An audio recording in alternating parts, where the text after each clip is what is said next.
And we're rolling. Hello, Yay, Shannon. great. Hi, How are you? I'm doing great. I'm so happy to be here. Thank you for having me. Well, this is awesome. I think the timing is perfect. I think what we're going to talk about is really interesting for a lot of people.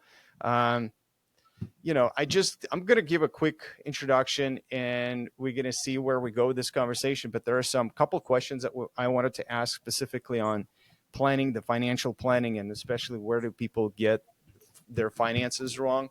But Hmm, if let's get started, right?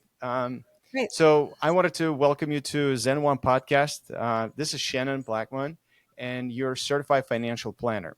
We're going to talk Yes. about what that is and what that means to be a certified financial planner. But basically, you earned your bachelor degree in psychology from University of Arizona, and you certificate in financial planning from Boston University. You're also a registered life planner through Kindner Institute, and you're also certified financial therapist level practitioner, which is interesting. I feel like finance is always the therapy.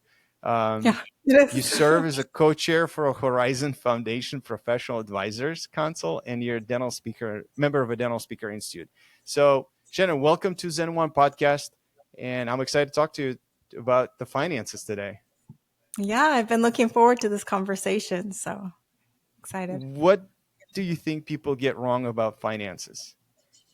Well, I think that people tend to think of it as an outside thing that they need to go and chase, but there's a lot of mindset involved when it comes to building wealth. So that's a lot of what I focus on with my background in psychology and my studies is really the mindset of a wealthy person and how wealthy people think. So, how do they think? Well, I've noticed that they take a long term view of things. They're very patient when it comes to building wealth. They understand that it's time spent with your loved ones and the people you care about more than material things. And they're frugal. There's really no secrets to building wealth. It's you earn more than you spend. You take good advice and you're patient. Wow. So you mean Mhm. like there's no secret? There's no And there's like no secret, but something. there are strategies. There are strategies to be sure. Okay. Okay. Yeah. I hope you would share one or two. Yes, I'll share some strategies today. Yeah. Awesome. Awesome. Well, one of our main focuses at Zen and as a company, as a product, and I would say with the podcast is we try to work with our dental assistants.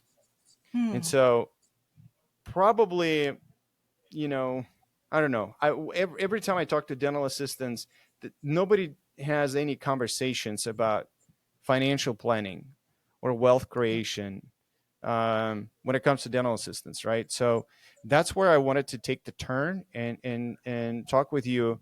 What would be the recommendation? So maybe you can start with how'd you start your career and how'd you get into the dental, Hmm. and then Hmm. we can build up on that. Yeah, great. Yeah, so I've been a financial advisor for, over 10 years. But I really got interested in working with dentists about 4 years ago when I started working Okay. at Thomas Dahl. And I work with a team of dental CPAs and pension experts focused on the dental field. So that's been my introduction to it. And I really fell in love with the niche, working with women in dentistry, just a really like uniquely supportive group of people. So that's That's how I got started. Yeah. that's Isn't it? fantastic. Yeah. Yeah. Oh yeah. Probably some of the best connections I have, not only in dentistry, but I have quite few people that I can think of right now that just absolute like amazing women in dentistry, and Yes. the help and support and you get from people like that is just incredible. Um, Hmm. so if we talk about if we pivot to dental assistants, you've been working with Hmm. dentists, but let's talk a little Right. bit about Right. dental assistants, right? So the scale is anywhere from minimum wage to 15, 20, $30 an hour. Hmm. And probably one of the first things you're going to hear is, um, how can I start building my wealth on that kind of salary? Like what would you do? What would be your strategy? Right. Well, I mean, one of my clients from a maybe about 5 years ago, was a school teacher. And, school teachers don't generally make a lot of money, but here she was a client at a wealth management firm. She had over $1 million. I was like, how did you do this? How did you do this? But she always lived on whatever she could take home. She followed advice and put the maximum into her retirement accounts and lived on whatever she took home. And it works. It works. I mean, there's nothing fancy about it. It's, living within your means and saving for retirement. Most millionaires don't just, hit it big in tech, or, I mean, it does happen, right? Or have an inheritance. Most millionaires do it the slow and steady way, you know, just putting away out of every paycheck, just automatically saving it into your investments. Okay. So So, let's so, look at it. You get paycheck every 2 weeks. mhm. What would be the typical strategy? Well, just to back up a little bit, like if you can find a practice that offers you like 401k benefits or a SEP IRA, some kind of benefit, that's really, really valuable. And I think sometimes when, as employees, we forget how valuable that really is. But when you're looking at to go work somewhere, if they have those type of benefits, that's a win. And sometimes they might have a match where they'll match a portion of what you put into your own retirement account, and that's pretty amazing. That's pretty amazing. So think about those things when you're, weighing different employers. But I think out of every paycheck, like the rule of thumb is 10 to 15% to put that away, from every paycheck. And that goes to retirement or some kind of savings account first? That goes to retirement. That goes to retirement. Yeah. So Okay. I would save So, up to the match mhm. first. But you also have to make sure that you have an emergency fund, an emergency fund of like 3 to 6 months of your basic living expenses. This is your bare bones expenses. Put that away, because having an emergency fund is going to keep you from credit card debt, right? Because when that emergency hits, you want to be able to go into your savings and borrow from yourself rather than borrow at high interest credit card rates. Mhm. Yeah. Um, how do people start with a 3 to 6 months savings for the Uh, emergency fund? Like, do you have any yeah. specific recommendations? Because, like, for example, if I bank with Chase, you and I both Hmm. know at Chase the savings interest rate is below 1%, 0.0. Right, So right, right. it's kind of like a double-sided question. Do you have any recommendation how people can start putting the money away for emergency fund? And then the second is, are there any specific recommendations would you have where to keep that emergency fund? Right. Well, right now we're in this wild environment where the interest rates have been going up. So you can shop around for higher interest rate savings accounts. Your brick and mortar banks don't generally give you the best rate because they have to pay for the brick and mortar. They have to pay for marketing expenses. But there's a lot of online FDIC insured savings accounts that have pretty high interest rates, like 4.5 and above right now. So shop around, take a look, and start having your money work for you. It's been interest rates have been low for years and years and years now, but finally we can actually earn some money on our interest. So it's Yeah, on a worth savings looking account. around. Yeah, on a savings Yeah. account. Any specific banks that, I mean, you probably, it's going to be hard for you to recommend something like Yeah, Ally but or I somebody, think right? So that would be right, from but my I think standpoint. Ally does, and Capital Yeah. One has some options. So I would look into Yeah. those. Yeah. Hmm. Cool. And we probably should say to people, even though it's probably my mom and a couple other people that would listen, I'm just joking. We actually have a lot of people listening. That this is no way of financial advice, and everybody got to do what they need to do and talk to the Right. experts in your Right. area. So we're just sharing some of the things that we've seen and we've learned, and probably on Hmm. your end the same thing. Like you're sharing the things that you've seen, what people do, and how they get successful with their Hmm. money. Cool. Exactly. This is kind of the rule of thumb type of advice, but it's not particular to you and your specific situation because everyone is different, have different tax consequences, everything. So always talk to your own advisor. Right. Mhm. Um, do you ever see that people, because of whatever the circumstances can be, don't communicate properly to their employer as far as the beneficiaries or as far as dependents on their paycheck, like that to make sure that their taxes are done properly? Like, have you ever seen that? Well, I don't really see that much. No. But Okay. sometimes, like if you get a surprise tax bill where you haven't withheld enough, you might go back and look at your withholdings to make sure you're withholding enough. And the opposite is true. If you're getting a giant tax return, you don't want to loan your money to the IRS over the whole entire year. So go back and make those adjustments. Make sure that Mhm. your withholdings are correct. Got it. So your recommendation to start off with is 3 to 6 months in your savings account that you don't touch, just sitting there. Right. Um, Right. This is just liquid savings that you can access, but you don't. It's in case of emergency break glass type of money. Yeah.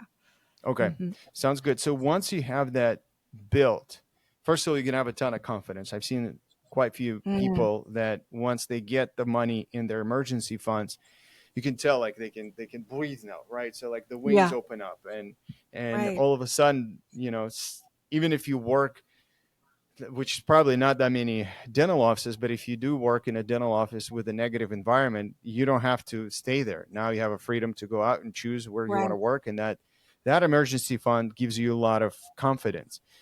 Hmm. Um, do you so how do you work with the 10 to 15% for the retirement? That's like the interesting part to me, because like the Hmm. money come in into your checking, hopefully direct deposit, and then what do you do? So that the money that goes into the 401k or the SEP IRA should come out before taxes come out. So you don't even see it come out. You just sign up to say how much you'll have withheld, and that'll be taken out. And so there's a tax break there because that'll come out automatically. Then you'll get in your direct deposit, you'll get what's left over. But you're only taxed on the amount left over. So that the amount to your 401k comes out pre-tax, and so that's a tax benefit. You're taxed on less, so you get to keep more of your paycheck. Got it. And so, Mhm. but how do you choose where the money is going to go? Like, do you choose your own brokerage? Usually, the 401k account will be attached to a custodian, like Schwab or something like that, and so that's set up by the employer. By the employer. So when you join Mhm. the employer, I mean, when you join a dental practice, they if they have it, it will be set up for them. And you can, if Right. you leave a practice with 401k, can you transfer over your existing 401k to another one? Exactly. You can roll them over. And then it's not a taxable event. You just roll it over from one account to the next and take it with you. Mhm. Okay. Yeah. So what if the practice doesn't have a 401k and you want to start putting money away? Right. If the practice doesn't have a 401k, after you've done your emergency cash reserve, then you have options like maybe a Roth IRA. A Roth IRA, you don't get the tax break now, but the money goes in grows tax free, and you can take it out tax free in retirement. So that's a great option. There's some income limits to that. So if you earn too much, you can't contribute directly to a Roth IRA, but just look up the income limits and see if a Roth IRA would be good for you. Um, there's also a traditional IRA, which is more generous with the income limits. And so you can always put into a traditional IRA. Um, What are so, the differences? well, the traditional IRA, you do get a tax break up front. The money grows tax free, but then in retirement, you have to pay taxes on it. And in fact, they Right. make you take it out in required minimum distributions, and you have to pay taxes on it. So, it kind of depends on your tax situation and your income level, which is best for you. But that's something that I help people figure out all the time. Right. So technically, Roth IRA is you get the money in your checking account from Hmm. your employer. If they don't have a 401k, the taxes have been deducted, so you get hypothetically $100. Hmm. So Hmm. that's your money. And now, if Yeah. you want to invest it into retirement, that would be as a Roth IRA. You would put, let's just say, 15%, $15 into the Roth IRA account. Right. Exactly. Correct. Exactly. So Yeah. then, since you paid the taxes on that money, when you put into the Roth IRA, now that money stays there, grows there, and when you need to take it out, you don't have to pay the taxes. Exactly. So, Exactly. Yeah. yeah, with the traditional is your money into traditional IRA are taking before you get your money into your checking account, or if you set up one, you basically that would be deducted. That amount is deducted from your taxable amount. Right, sort of, for a traditional IRA? because in this one it comes into your account, like your regular paycheck, so it's already been taxed. But what you do is you put it in a traditional IRA account, and it grows tax free. When you go to file your taxes, you put that in there that you made that contribution, and it's deducted. So it gets Right, deducted on your taxes on your right, tax on an return. annual. But Yeah, God yeah. forbid taxes become like hugely huge when you Oh, retire, then you're gonna start paying. right. That's true. So that's why I like to say to invest in three types of accounts. The Roth Okay, IRA, where you'll have the okay, flexibility to take it out tax free. The traditional IRA or 401k, those type of things that are tax deferred. okay, And then also just a regular taxable brokerage account, just a regular brokerage account where you put your money in, you get a 1099 at the end of the year with your dividends and interest, and you kind of pay taxes as you go. So having those three types of accounts is really key for having flexibility now and in retirement. okay. So when it comes to all these three accounts, do you Mhm. typically recommend to stay within one firm that offers all of it? I don't know, Mhm. Vanguard or something. What would be your recommendation? I like to keep it simple. I like to see my accounts in one place. And so that's why I do it. The only time to spread money around is if you have cash and you want to make sure that you're under those FDIC insurance limits, because you want to be FDIC insured. But that's, for accounts over, 250, 500,000, Hmm. that's a lot of cash. Most people don't have that much cash. But Right, I think it's good to be with one firm. And as a portfolio advisor, I really like to have all the accounts, and not because I want to manage everybody's money. It's not like that, but because there's things you can do between the accounts, tax wise, to optimize them. But you have to have all the pieces in order to do that. right, and have the visibility into the accounts. Right, right. Yeah. Okay, and can we talk about the difference between the financial certified financial planners and there's something else? I'm blanking right now. Mm. The type of services that are provided. Oh, CPAs or Um, registered life planner? can you tell maybe why would people work with you, and maybe that will come back? Like, why Yeah. would people work with certified financial planners? Right. So the reason why being a certified financial planner is important and why to seek one of us out is because we're fiduciaries. So we are morally and legally bound to do what's in the best interest of our clients. So I make decisions based on the client's best interest, giving you all the options for what's best for you. I'm not doing it for my firm. I'm not doing it for myself. I'm doing it for my client. So that's really important because there are a lot of commission salespeople out there, right? They work on Yeah. commission. They want you to make the deal. They're trying to sell you something. We run into it a lot with real estate. Unfortunately, it's in investments as well, where they get paid to sell you something, and talk you into stuff. Insurance, it happens a lot where people are earning big commissions to sell you an insurance product. And so come to a fiduciary, look for that word because that person is, bound to do what's in your best interest. Okay. So certified financial planner, fiduciary responsibility, meaning you and I decide to work together, Hmm. you would work to make sure that whatever is best for me, not necessarily for a mutual fund or some other organization. Exactly, exactly. I Okay. don't get commissions or kickbacks. I only earn what I've charged you, not Okay. earning anything from anyone else. Okay. Just out of curiosity, how do you guys charge? Like, how do you make money? Yeah, so there's two ways. One way is we charge a fee for the assets that we manage. So if somebody has, $500,000 invested with us, then we would charge them like maybe 1% or go down from there. It goes down from there. Or you can charge by just a fee base, right? So I could say, okay, I'll set up your financial plan. It'll be $5,000. We'll go through all the aspects of your financial life, set up this plan, and there you go. If you want to come back and do it again next year, then we'll just do it as on an hourly basis. So there's two ways, depending on Right. what you're comfortable with. Mhm. Okay. Have you ever seen the Netflix show the How to Get Rich? Oh, maybe I watch a lot of those shows, so maybe. Yeah, Is that's a that fun one. Ramit Sethi or? Yeah, yeah, yeah. Yeah, That's yeah. the guy. Yeah. So my wife and I recently started watching it. I mean, we finished watching it. It's 8 episodes. It was phenomenal. Hmm. Yeah, and so I pretty much talk to everybody about it in my office and with my Yeah. team, and when I go to dental offices, I always talk about it. Um, just mind-boggling how probably the hardest thing that I've seen is for couples to start the conversation about the money. Right, right. I Yeah. wonder what's your take on that.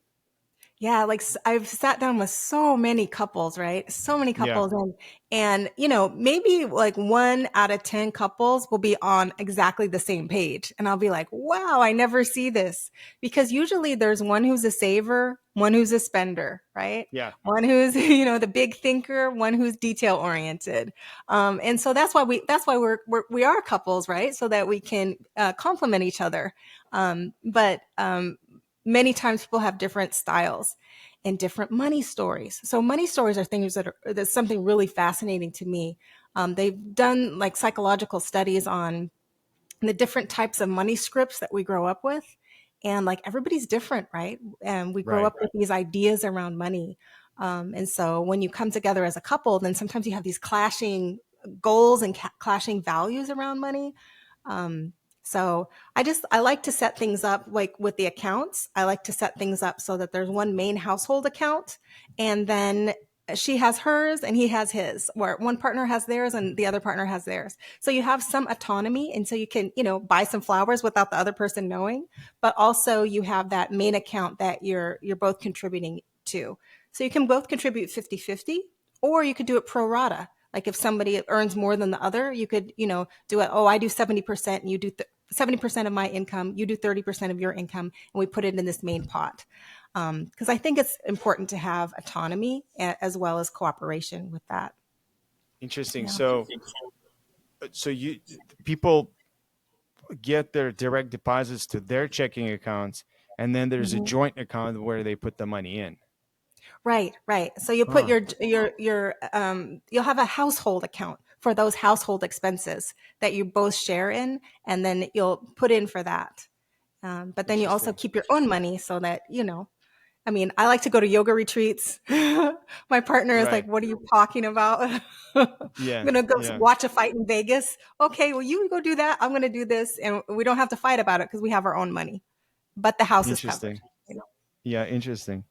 Um, so why? How would you recommend someone to start that conversation with a significant other? Yeah, yeah. Well, I would say come and see me because I love having these conversations with couples. But one thing I heard from an old friend of mine is to go on a money date like once a month. And this is a date where, I mean, it doesn't have to be like a dress up date, but it could be. But like a brunch or a lunch where you go somewhere else, get out of the house, get out, get a babysitter and go sit down and talk about your money once a month in a situation where you're both relaxed, you're both having a nice time. Like I'm envisioning mimosas or something, mimosas at brunch, and just chill and have that dedicated time to talk about money.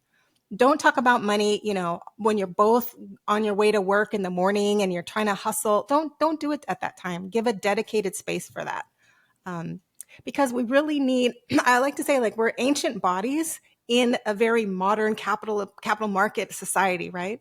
But we still have to take care of our bodies. We need to feel safe and secure when we talk about money, because money is a huge trigger. I mean, up with death and sex is one of the biggest taboos for people to talk about, right? So make sure that you're in an environment where you're both relaxed. Make it set aside time for it, and go on a money date. Yeah, I find it's really hard because I think Mm. a lot of times people hide their bigger problems behind the money, Oh yeah. Yeah. and so it's. I hope you don't take it the wrong way.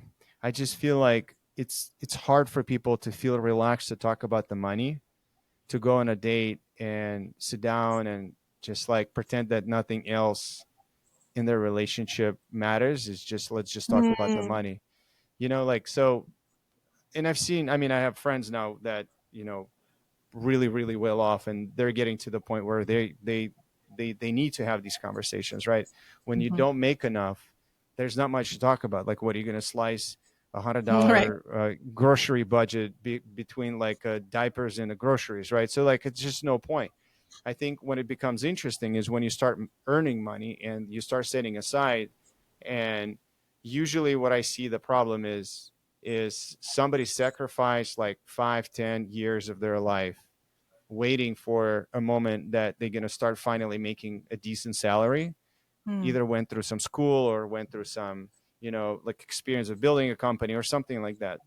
And then there's somebody that was with them waiting for them to do that. And all of a sudden now the money hits the bank and you want to go spend. And Mm. so that's where I see a lot of times the problem is like discussing, okay, so now we made it to the point where we made it. Like how do we see our life moving forward?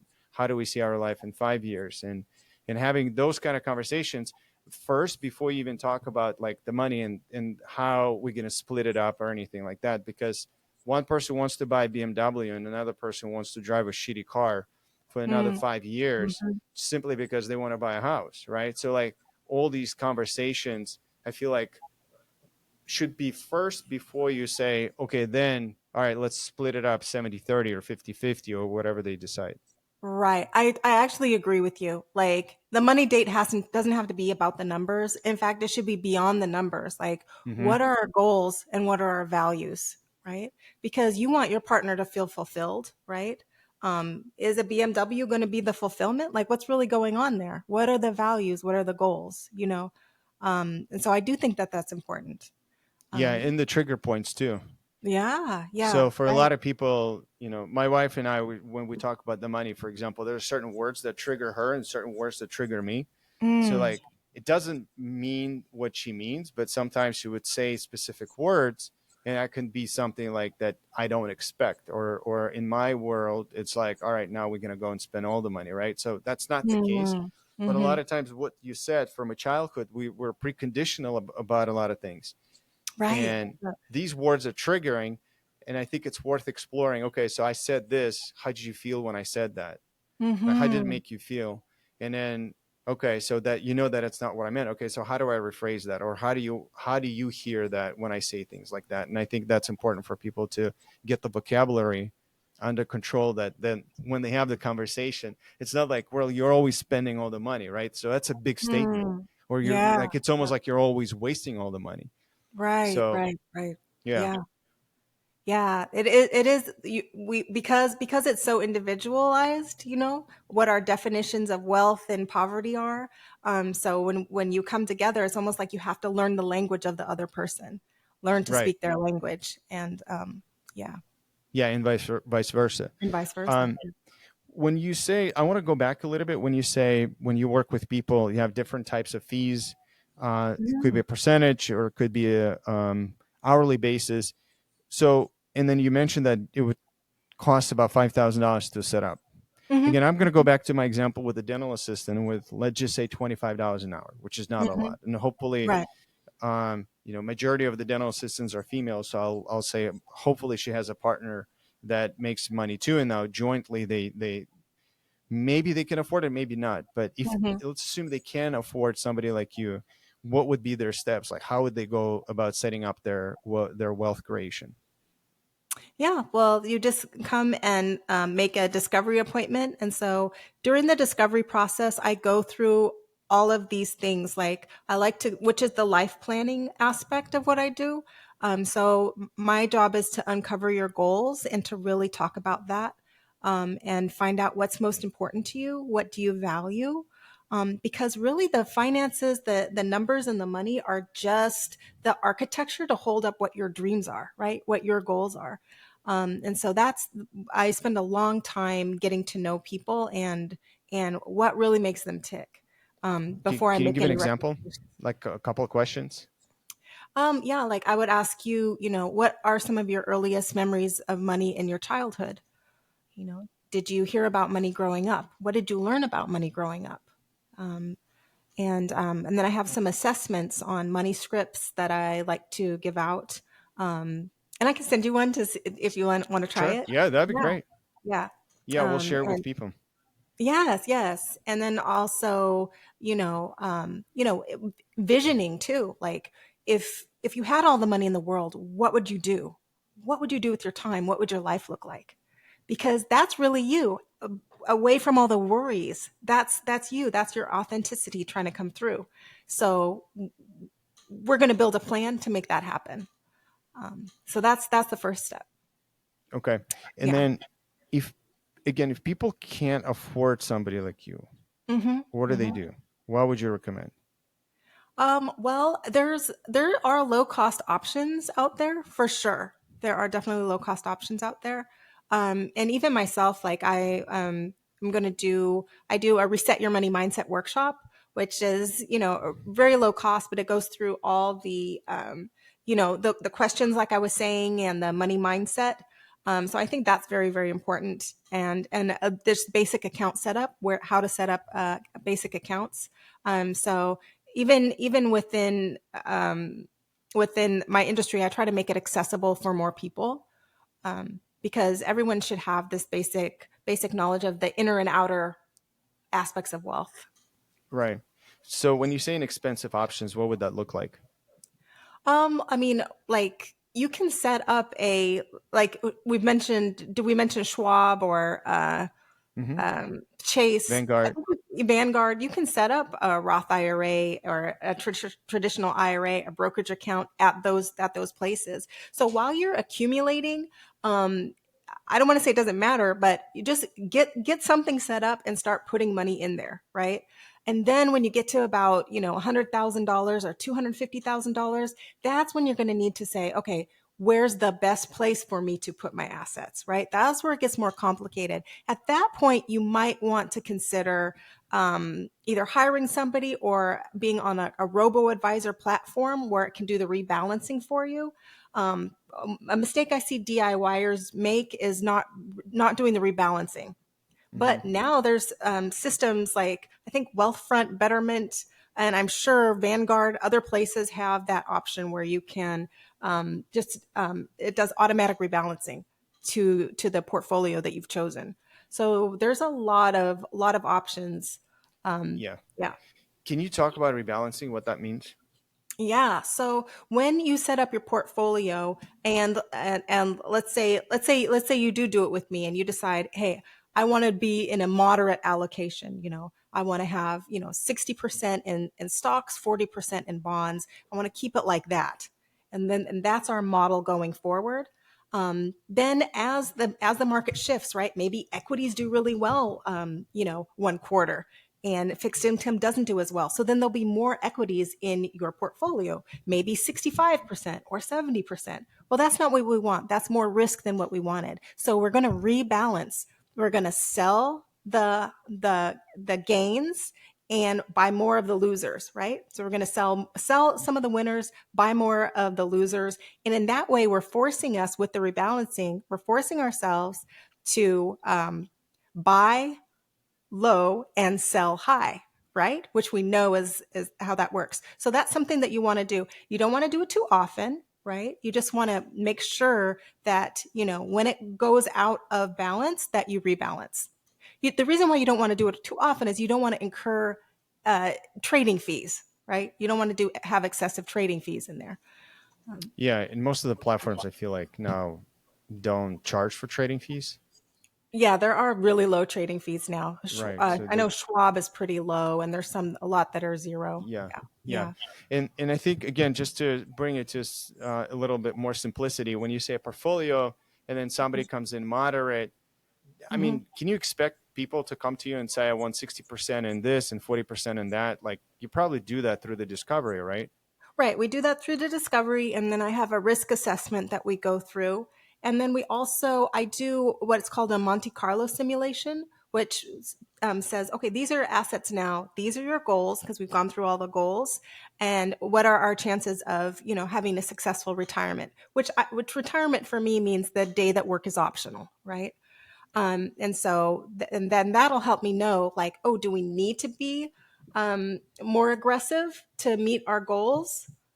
So there's a few different ways to look at risk tolerance, is what we call it. Sometimes people need to be more aggressive, to meet their goals or less aggressive. Sometimes they can't sleep at night if they're not in conservative allocation. So we have to take in your personal temperament into consideration. And then some people, like if you're young, you have a long time horizon before the time you take out the money, so you can handle more risk. If you're older, and you're getting ready to retire, you have to take on less risk. So those are some of the things that we keep in mind when we're setting that up. Yeah. Yeah. When I talk to anybody in their 20s, I always try to show the chart of the compound interest. I'm like, Mm, if you put a $50 a month for 10 years, you're not going to see a difference. But that year 11 through year 25, it's a hockey stick. yeah. But Yeah. you Yeah. can't get there unless you start putting the money like now, Right. right? Right. So Right. like it's just so incredible that compound interest is so slow in the beginning, so slow Mm-hmm. in the beginning. Mm-hmm. And then, like I said, year 11, 12, you start looking at the numbers, it's just like jump. Right. So Right. it's so cool to see. I think probably just on a quick tangent, um, people are getting familiar with platforms like Wealthfront, right? So Mm-hmm. can you describe the difference between hypothetically Vanguard and Schwab versus Wealthfront? Right. Now, I'm not that familiar with what Vanguard does, because I think they have different options. I think there's like an option where you can have it, talk to a CFP for like maybe 30 basis points. There's that option. Um, and I think that there's just a regular do-it-yourself platform, which is very, very low cost, where you can set everything up yourself. Um, and so I'm not that familiar with that. But the robo advisors, what I would call, have sophisticated technology that kind of replaces a lot of what I do. That is a sophisticated technology that will, you'll go in and you'll say, I want to, retire at such and such a date. This is, I'm conservative or moderate, just, how I feel about my investments, how much risk I can handle. And they'll be like, here's your portfolio. They'll design a portfolio with, that's well diversified, well balanced, and that'll be your portfolio. And it'll rebalance itself when it's necessary. So, I mean, that is a great option. So, if you're like, up to like maybe $250,000, I think, of wealth, you can definitely do that. And that way, you don't need to pay for advice you don't need. If my advice to you is going to be, save your money, live within your means, then you don't need to pay for that, right? So just go ahead and build your wealth. When you get to about $250,000, then it's going to be time for me to say, okay, well, we may have to move some things around. When you get to $500,000, that's when it gets like, okay, we need to get out of the 60/40 portfolio and we need to go and look into some alternative investments. How are we handling your real estate? How do the taxes? It gets more complicated. That's when you need a comprehensive financial advisor at that point. And you'll know Yeah. it gets Yeah. complicated. Yeah. I think to the point that you made, like the robo advisors replacing you. I mean, there's an argument for that, but there's also an argument for people are busy and there's only so Mm-hmm. much they can do. I do like the model where they can pay you an hourly rate Mm-hmm. and Mm-hmm. just get everything done, set up, because a lot of things like with the robo advisors, and I'm pretty familiar with Wealthfront. You set it up, you make an automatic transfer once a month, you done. Like you don't have to look at it. Mm-hmm. It's done. Mm-hmm. Right. Yeah. And so it's there. You can log in, you can check, but it's better than you don't log in. Right. Right. It's like one of the advice I give people, don't look at it every day. Like you don't have to. You Right. don't need Right. to. Just Yeah. let it go, set up a amount and go. And I think what I also wanted to circle back. I talked and I do plan to talk more with my team about this. This whole concept when I immigrated to United States was very interesting to me. When somebody said pay yourself first, Mm-hmm. I was like, okay, well, okay, pay yourself first. Okay, what does it mean? I didn't Hmm. know it until I sat down with one of the guys. He was a dentist in Chicago. He asked me a couple of questions. It's like some basic stuff. And he's like, Mm-hmm. let me guess your bank account. And I'm like, okay. So he guessed and he was right. He was right on the money. Hmm. And I said, okay, now I'm interested. He's like, okay. He's like, I want to see your financial plan. said, I don't have one. I want to see your budget. I don't have one. He's like, Hmm. okay, let's sit down. And so we met probably like once a month or a couple times a month for about a year.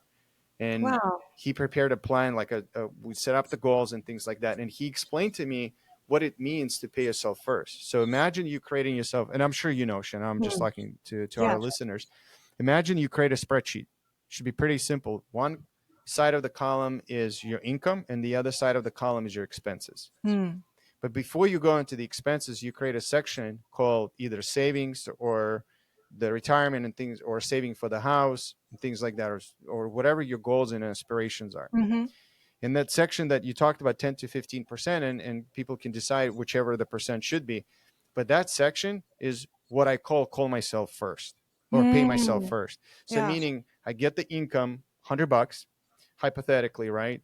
Then the first thing I do that month is I pay myself 150 $15, I'm sorry, 15% into Hmm. my savings or my retirement. So if my savings are full, it's going to go into retirement. Hmm. And only then I built my expenses, because a lot of times what happens, and he explained to me, he is like, when people get to the point of putting the money away, they're too late. The Comcast and Right. everybody else Right. already took the money. And Right. so then the argument that I had for that, I was like, so but how am I going to do that if my expenses are too high? He's like, well, that's the point. You Hmm. first pay yourself, and then you organize your expenses around it, and then you make sure that you never spend more than you make. And so Right. that concept was really, really powerful for me, is like organizing your finances in a way that you pay yourself first. Yes. Yeah. I love that because it's so simple and intuitive, once you realize like, oh, okay, I'll spend what's left over after I've paid myself first. Yeah. Yeah. That's a great way Yeah, to prioritize. I love that. yeah, yeah. Love that. Hmm. um so anything else people can learn about finances, like anything else you can share, because Anything it's else? such a Wow. deep subject, right? There's a and really and deep I don't want to subject. stop at Yeah. 42 minutes. Like, Yeah. I think there's a lot more to cover there. Yeah, there is. Yeah, there's so much. There's so many strategies, and I think sometimes, like, don't forget about taxes. Sometimes when we're making decisions, we're thinking about this interest rate over here versus this interest rate over there, but taxes are taking 30, 40, maybe 50%. In some Yeah, cases. So if there's anything you can do to, get tax deduction, tax deferral, um, really think about those things, um, because you want to save on taxes, because that is a sure thing. We don't know what the market's going to do, but we know taxes are going to be a big chunk, so oh we want yeah, to take care of that. taxes are not going away. No, they're not. No, we can definitely bank on that. um how can people find you? Oh, you can email me. My name is Shannon, so it's Shannon B at thomasdahl.com. And So that's you can find me there. ThomasDoll.com. Yes, that's right. That's right. Okay. And you can also find me on LinkedIn. I'm putting up a lot of content, dental specific content. So you can find me there. Yeah, we Mhm. should do a show on like how to get rich in dentistry, Yeah. Oh, that would be a and fun like talk to a show. bunch of Yeah. dental assistants and tell the stories. Yeah. Oh, that would be fun. I love hearing the stories of people and what they're going through and helping them problem solve. We can mastermind things together. That Yeah, would be really fun. Yeah. yeah. I mean, all it takes is courage. That's all, Mm, right? So hmm. all these accounts, like we're talking about, all the brokerage firms that we mentioned and robo Hmm. finances things that we've mentioned, it's just you got to sit down one day, create an account, link up your Chase, Bank of America, whatever the bank you use, and you're done. Like, it's not that Yeah. complicated. It really It's isn't. just It the really isn't. courage. Yeah. Hmm. Hmm. Yeah. Yeah. Yeah, it's That it's gotten very easy over the years to automate a lot of things. So I would automate everything. Like, once you've prioritized, like you were saying, just make that automatic. That the savings automatically goes there. You're not even going to think about it anymore. Your yeah. investing will be automatic. You don't have to look at it. And I always say, like, automate, then meditate, right? Then you could chill. Everything is Yeah. just working just the way it should. You could focus on your family, your loved ones.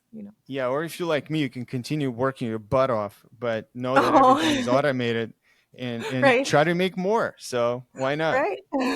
Yeah, that's That's amazing. great. And again, I always stress, if the younger you are, the more you need to get on this like right away. Yeah, because I mean, time is money. That's the major factor. It's just amazing to me too. Like you were talking about compound interest. When you think about somebody who's 20 years old, just putting in a small amount, they can stop when they're 40 and they're good to And they're go. good. But if you They're wait till you're good. 40, yeah, if you wait till you're 40, oh man, you have a lot of catching up to do and you never Yeah. will. So Yeah. it's one of those things like, young people, please pay attention. Even if it's, $50 a month, something, put that in You're there. right. Get in the Right. habit. Yeah. Right. And the tools are available. Everything is available. Start early.